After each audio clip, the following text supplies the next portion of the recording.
亲爱的亲戚、朋友、同学们，大家吉祥！一些认识我的朋友都说，你虽然已经60多岁，但是看来健康良好。请问你平常有没有发烧、伤风、咳嗽呢？老实说，在40岁之前，我是有发烧、伤风、咳嗽的。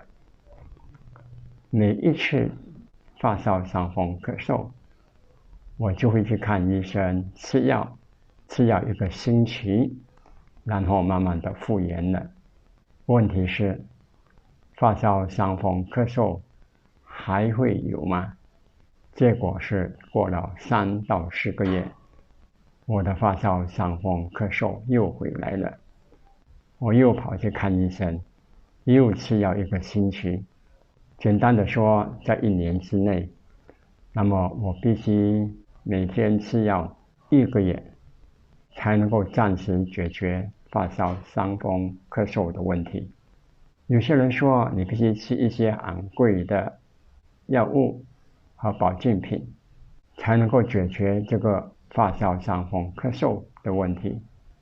我没有这种钱，我必须另外想方法。后来我接触了一些自然疗法的资讯，让我找到了另外一条路。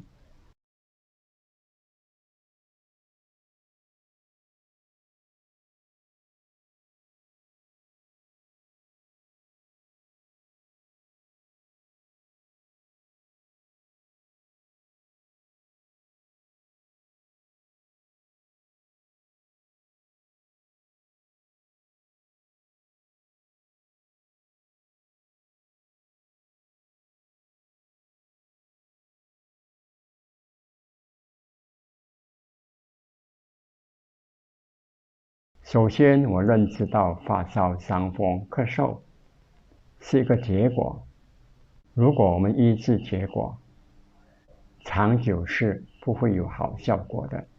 问题是，能不能真正的消除发烧、伤风、咳嗽呢？能。我学习找生病的原因，结果我发现有2个主要的原因。第一，饮食不当；第二，学业和工作太累了，休息的时间不够，睡眠不好，结果发烧、伤风、咳嗽就来了。这种生病时候找原因，对我的健康生活有很大的帮助。于是我下了决心，改变自己的心态，改变我的饮食习惯，走向健康饮食的道路。我不再贪吃了，因为这种心态的改变，行动上的改变，结果我慢慢的发现到，发烧、伤风、咳嗽已经离我很远了。我不再需要看医生吃药，那是一件非常快乐的事。如果我能够克服发烧、伤风、咳嗽，我相信您也能够。